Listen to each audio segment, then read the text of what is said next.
Ang mga tanan, Pastor, ba kanang isa ba kabukang Ginoo?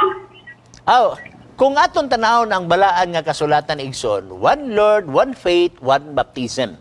Mo nagingon sa balaan nga kasulatan. Wala igsoon, kung nakailaing pangutana.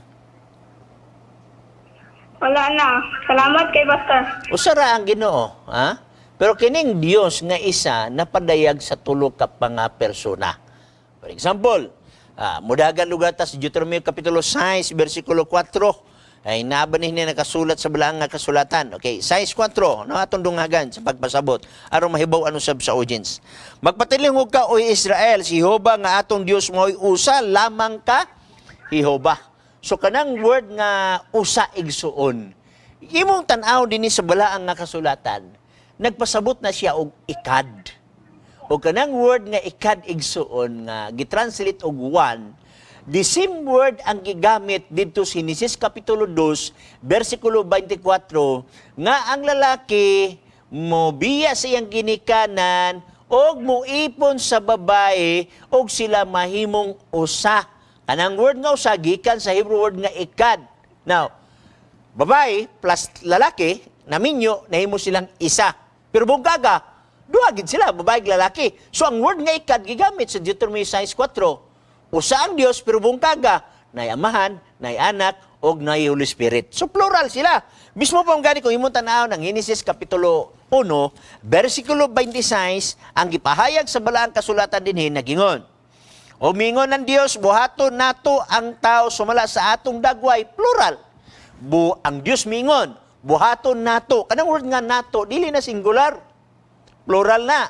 Buhaton nato ang tao sumala sama sa atong. Kanang word nga atong, plural na siya. So sa ato pa, ang nagbuhat sa tao sobra sa isa.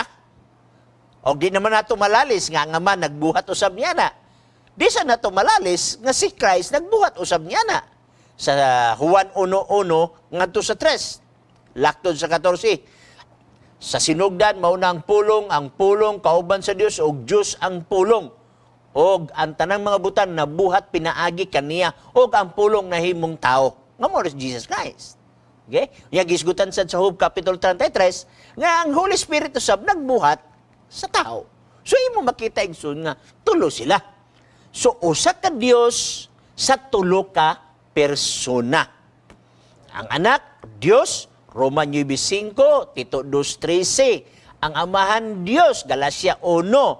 O niya, kung imo sang makita, ang Holy Spirit Dios. Okay? Buhat Kapitulo 5, versikulo 3 ngadto sa 5. So, usa ka Dios sa tulo ka persona. So, mo ni ang ato makitaan, misteryo magud na igsoon ang pagka-Dios. Dili nimo na matugkad ang pagka-Dios kay kung matugkad nimo, ikaw na ang Dios.